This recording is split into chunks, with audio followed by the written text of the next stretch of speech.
don't want utility lighting. We do want intimidator. I think these are all still correct. These ones here, I think it's just intimidator that now has more than intimidator on it. There's a DMX splitter that's either on the intimidator channel or the lighting front channel, and I can't remember which. Okay, so this is a normal Sunday rehearsal setup? This is a normal Sunday rehearsal setup. Yep. So you have on-stage lighting, lighting back, lighting front, intimidator. Hazer's really only used for special events. And utility lighting is, as it says, just for utilities. Like, Perfect. We don't want that on. It'll blind people. Cool. Usually I just bring up the worship lights a little bit. Not set to any particular color or anything, just there so that they can do something.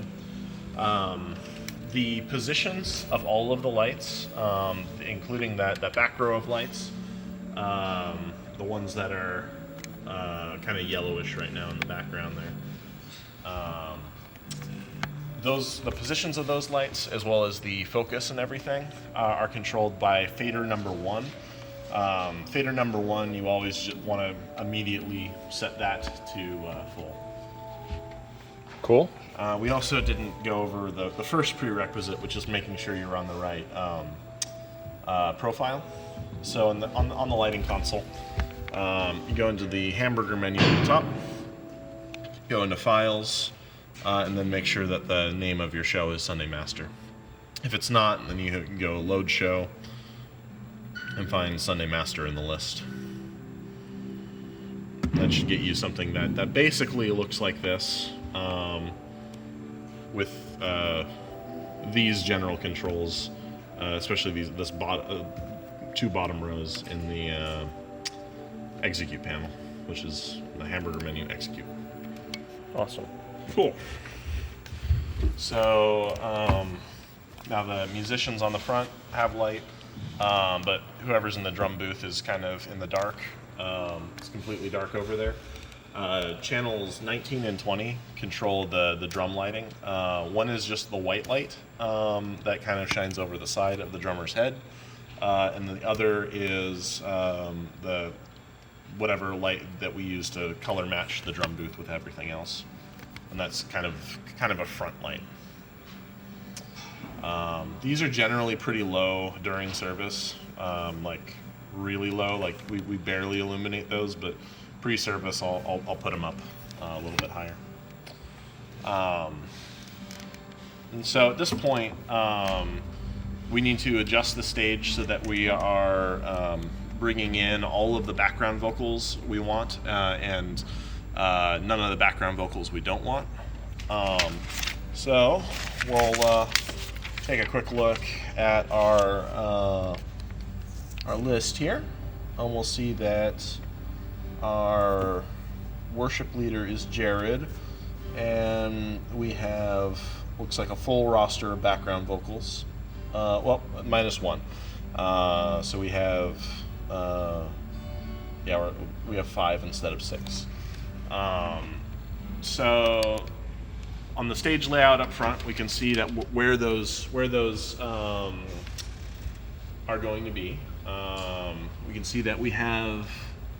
Are we missing one on there? We have Vox 7 there with no one listed. Scott is one of them, and he's on his keyboard in the back. Oh, center. I see. So there's 4 Gotcha. stands, microphone stands, where they typically are, but then Scott is. But then Scott's in the atypical, back. and Okay. he's moved into That makes sense. All right.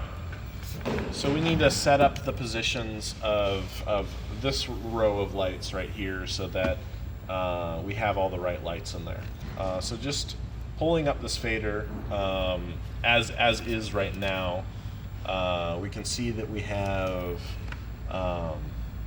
all of the rogues, all of the kind of the spots that we put on our background vocals and lead singers turning on, but the one for one of them's turned off right now. The way that we're going to have this set up is going to be a little bit different than a typical Sunday, because typically the one that's right in the middle is shining on background vocal 5, and the one that's on background vocal 5 is shining towards the middle. And the reason we do that is because the piano is put center stage and tilted at an angle. So if we just use the middle light and shine that on Scott's face, the front of his face actually won't be illuminated. It'll be a huge shadow on half of his face. So since we put the cameras on Scott a lot, that doesn't look good, and it just feels wrong to look at, even being in the audience as well. So we want to make sure that there's full coverage of everyone's face wherever possible.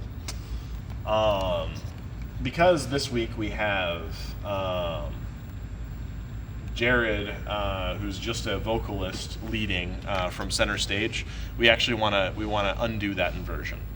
And so the way that we do that is we first turn off all the lights so that we can see what we're doing. So I'm going to bring up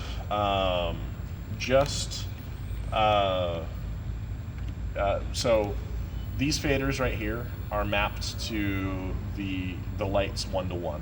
So this right here, this will be vocal 2 normally. This one will be vocal 3 normally, vocal 4 lead, which is vocal 1, then so on and so forth as you go down the stage. So we need to make sure these lights are all positioned properly. So to begin with, we're actually going to remove 13 and 14 since they're inverted, and we're going to reprogram those cues. So in order to do that, in order to first remove them, we're going to go to Action, then Delete, and then I'm going to click on the button next to 14, and then it'll ask me if I'm sure I want to do that. So I'll go ahead and click Remove. Then we need to do the same thing for 13. So do the same thing, Action, Trash Bin, click on 13, Remove. And that will, these two faders now don't do anything. Now to add them back, I'm going to click on fixture number 4. I'm going to set its intensity to 100%. Let me just make sure I've actually got the right fixture, because I'm pretty sure I do. Yeah. So that is the middle fixture. The way I'm doing that right now is I'm just kind of moving it around while looking at the physical fixture on the ceiling. So I know that I'm controlling the right fixture. Cool. So I'm going to grab that fixture. I'm going to set its intensity to 100%.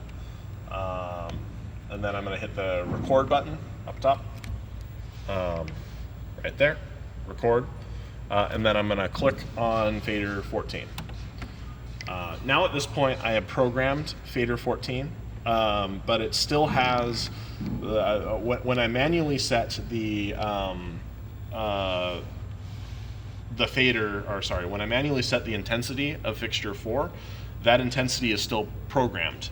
So you'll notice that I haven't brought up fader 14, and the intensity is still 100. And if I move fader 14 around, that's not really going to change anything at this point. I don't really have control. And that's because instead of doing this from a kind of the live session, I've done this from a programming session. I've done this in edit mode. So in order to clear that fixture, in order to clear my live edits, I'll hit the clear button. And now fixture 4 is back to 0. And if I go to fader 14 and I start moving that around, we'll see that light turning on and off on the stage. Nice. Now I'm going to do the same process with fader 13. I'm going to take fixture 5, going to bump its intensity up to 100, hit the record button, and record that to fader 13. And then I'll hit the clear button, and I have control of that light on the stage now. Cool. So now that we've done that, all of our faders control the fixtures we want them to control. Now that we have what we control, we need to make sure that our fixtures are in the right position.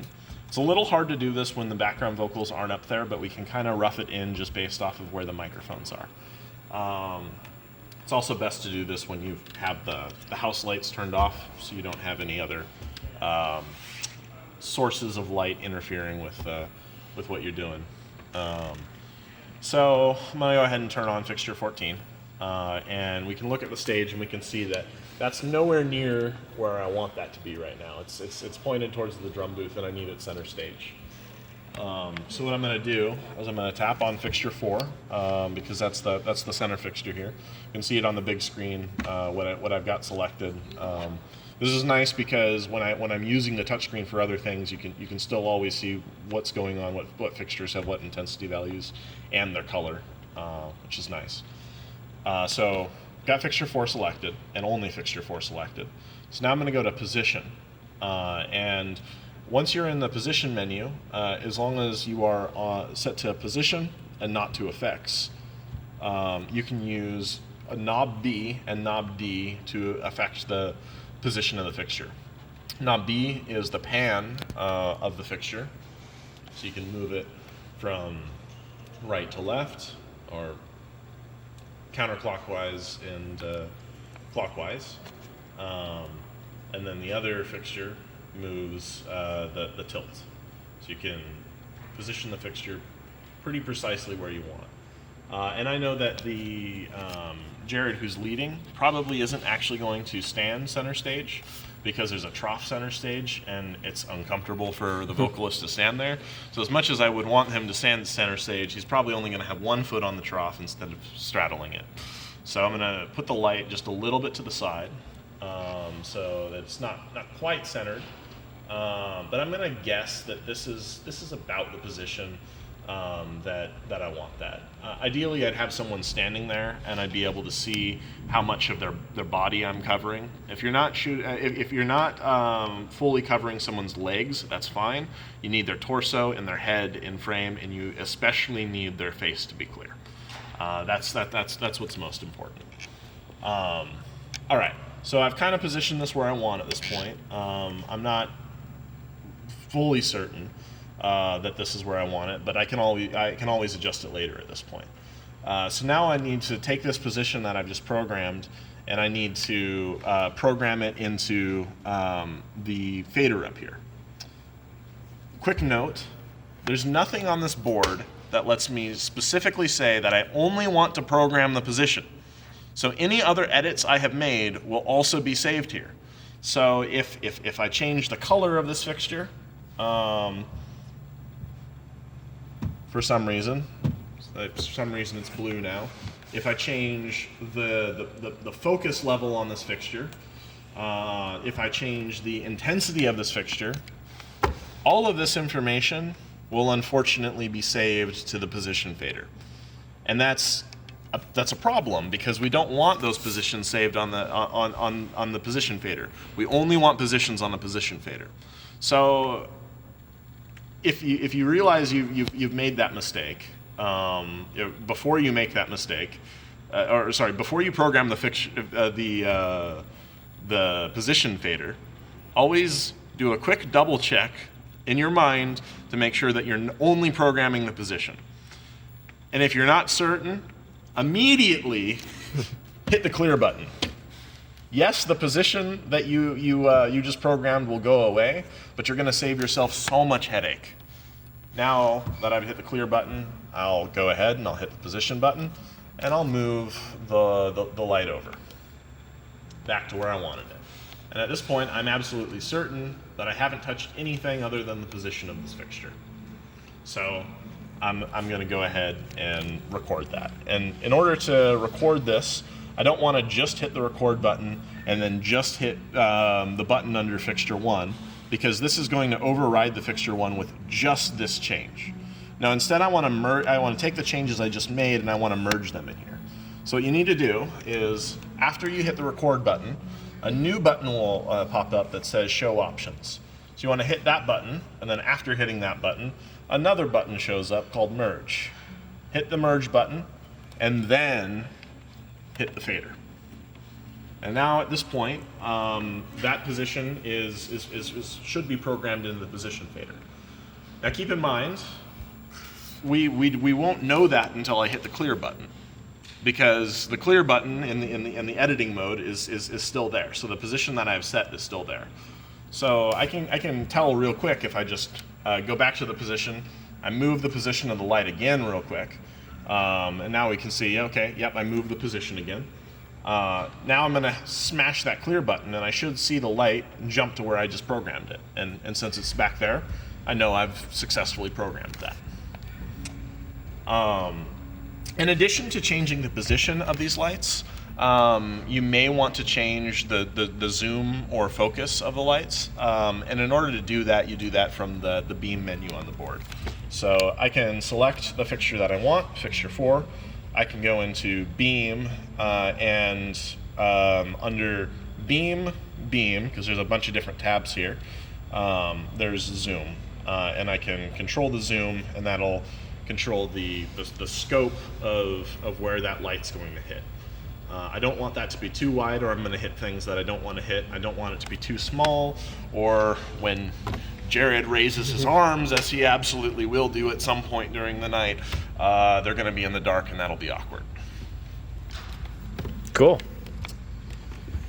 Yeah. That's the main thing. That's it. That's the main thing. Cool.